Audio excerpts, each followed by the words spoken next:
Bonjour, elle a été ministre du Logement jusqu'en février dernier. Elle est présidente du Parti radical de gauche, proche du Parti socialiste. Et elle est aujourd'hui candidate à la primaire de la Belle Alliance populaire. Sylvia Pinel, bonjour. Bonjour. Au débat d'hier soir entre les candidats à la primaire, vous avez été l'une des rares avec Manuel Valls à défendre le bilan. Vous n'êtes pas senti un peu seule ? Écoutez, moi je considère que la politique, c'est le sens des responsabilités et la cohérence. J'ai été ministre de François Hollande pendant quasiment 4 ans. Donc je porte une partie de ce bilan et il faut l'expliquer. Je pense qu'il faut faire preuve de pédagogie. En même temps, évidemment, ma sensibilité fait que sur certains points, je peux avoir quelques nuances. Mais l'important aujourd'hui, c'est de s'appuyer sur ce qui a été fait pour présenter un projet de société aux Françaises et aux Français.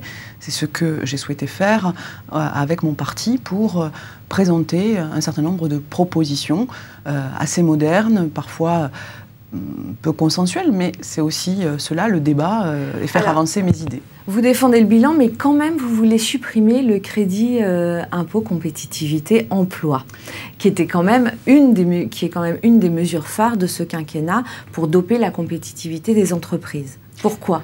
C'était mal réglé? Qu'est-ce que... Le crédit impôt compétitivité emploi a permis à nos entreprises de retrouver des marges pour investir et pour être plus compétitives. Mais pour avoir été ministre aussi des très petites entreprises, avant d'arriver au logement, j'ai entendu, et sur le terrain je l'entends souvent, pour les chefs d'entreprise, il faut faire une démarche. C'est plutôt complexe, ce n'est pas très lisible. Et puis un crédit d'impôt, ce n'est pas forcément pérenne. La gauche l'a fait, mais demain, est-ce que cela sera le cas? Et l'inquiétude est présente. Donc, quand il y a une inquiétude sur la lisibilité, la visibilité d'une mesure, on sait très bien que les chefs d'entreprise ne recrutent pas ou s'inquiètent de savoir s'ils vont pouvoir recruter en CDI. C'est donc la raison pour laquelle moi je propose 3 choses principales en direction des entreprises. D'abord, c'est une réforme structurelle de l'impôt sur les sociétés, avec un taux maximal de 20%, mais en élargissant l'assiette. Ensuite, suppression de la cotisation à la branche famille de la sécurité sociale, à la place du CICE. Parce que oui, c'est une suppression totale, complète, immédiate, qui ne pose pas cette question de visibilité dans le temps que j'évoquais. Je ne garde le CICE, enfin la partie CICE, que pour les recrutements en contrat à durée indéterminée. Parce que ma vision de l'entreprise repose sur une conception équilibrée des choses. Et donc je veux lutter contre le précariat et pour ce faire, il faut une incitation pour les chefs d'entreprise à recruter en CDI. Parce que moi je ne crois pas à une vision de l'économie qui opposerait les patrons aux salariés. Je pense qu'il faut... Précisément, pardon, pour les petites entreprises et les très petites entreprises, vous ne croyez pas que 3 dispositifs, c'est un peu compliqué? Ce que ces entreprises ont besoin en priorité, c'est de la stabilité fiscale? Mais justement, ce que je propose, c'est d'abord une suppression totale de la cotisation à la branche famille de la sécurité sociale. C'est automatique, il n'y a rien à faire. Il suffit à l'État de le décider et ensuite de le faire voter par le Parlement. Et c'est une réforme qui... Vous rechangez un dispositif. Oui, mais il est beaucoup plus avantageux pour les entreprises, il est beaucoup plus simple et il correspond à une demande, rappelez-vous, qui est quand même ancienne des chefs d'entreprise qui disaient que la politique familiale n'avait pas à être supportée par les entreprises. Donc un dispositif simple, ils n'auront rien à faire par rapport au CICE. Ensuite, une réforme de structure de l'impôt sur les sociétés. Mais c'est là aussi quelque chose qui est demandé. Nous avons le taux le plus élevé d'Europe, 33,33%. Moi, ce que je propose, c'est un taux maximal de 20%, mais avec des taux plus faibles pour les plus petits bénéfices. En échange, on lutte contre les paradis fiscaux, puisqu'on va chercher les bénéfices ou les activités qui seront domiciliés à l'étranger.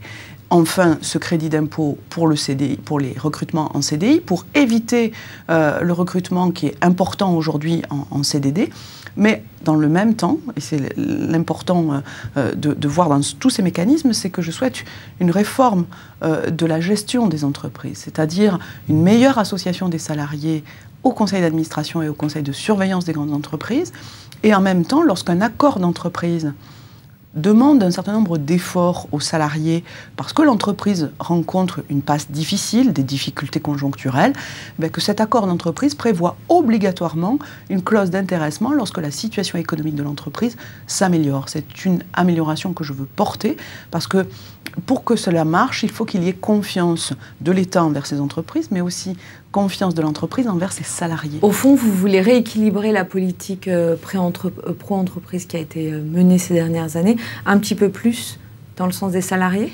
Oui, parce que... C'est une forme de critique. Parce que moi, je crois qu'aujourd'hui, la multiplication du recrutement en CDD ne favorise pas l'épanouissement du salarié. J'ai été ministre du Logement, vous le rappeliez. Et lorsqu'on a un CDD, dans les zones tendues, beaucoup de jeunes ménages ou de salariés en CDD c'est compliqué d'obtenir un logement. Ensuite des difficultés dans la vie quotidienne. Je prends l'exemple du logement parce qu'il est souvent mis sur la table.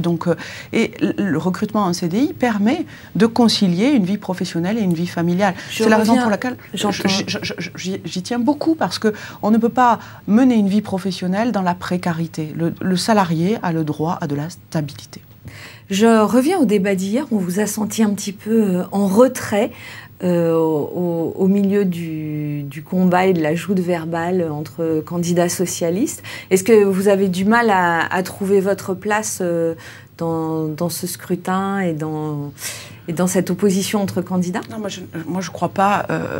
D'abord, ce qui s'est passé hier, c'était la volonté, en tout cas la mienne, d'exposer mes idées, mon projet. Je regrette d'ailleurs de ne pas avoir eu plus de temps sur les aspects économiques, puisqu'on nous attend souvent, nous les radicaux, sur certains aspects, les nouveaux droits, la laïcité, la République. C'est vrai, c'est des marqueurs forts chez nous, mais en même temps, le radicalisme, ce n'est pas que ça, c'est aussi un discours très équilibré sur l'entreprise, sur l'économie, la croissance, l'emploi. Et en même temps, moi, je suis là pour développer mon projet de société, mon projet présidentiel. Je ne suis pas là pour arbitrer les différents points de vue entre les candidats du Parti socialiste. Je suis là pour incarner mon parti, mon message. D'accord. Et alors, il y a une chose, quand même, il y a une question sur laquelle on n'a pas très bien compris votre réponse.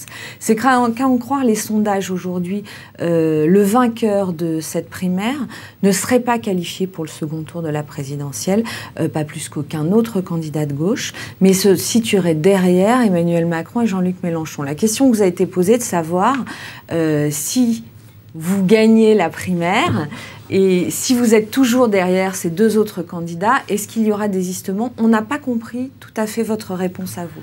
Mais pourquoi? Parce que on sait que certains parlementaires radicaux ont rallié Emmanuel Macron, par exemple. Mais c'est vrai, c'est pas vrai que chez les radicaux. C'est vrai dans d'autres formations. C'est vrai dans d'autres formations, et peut-être plus d'ailleurs au PS que chez les radicaux.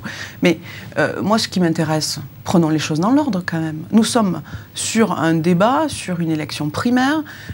L'objectif est de faire en sorte que la gauche se rassemble derrière celle ou celui qui en sortira vainqueur.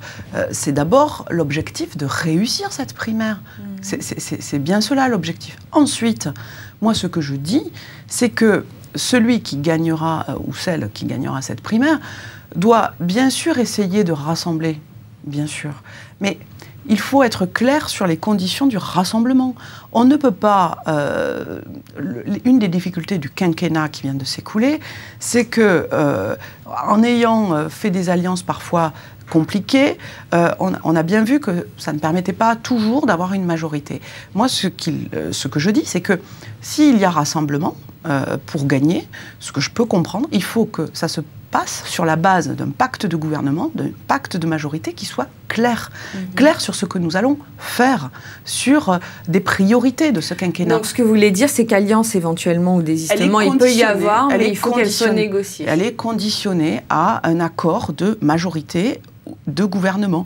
On peut pas... C'est-à-dire qu'un désistement éventuel en faveur d'Emmanuel Macron serait conditionné à un accord de gouvernement. Je ne me positionne pas dans cette logique-là. Le premier objectif qui est le mien aujourd'hui, c'est de faire en sorte que cette primaire, elle soit réussie pour créer un élan, une dynamique derrière celui qui en sortira vainqueur, pour que nous puissions entrer dans une dynamique de campagne. Parce que vous me parlez là de sondage à un moment, une photographie à l'instant T.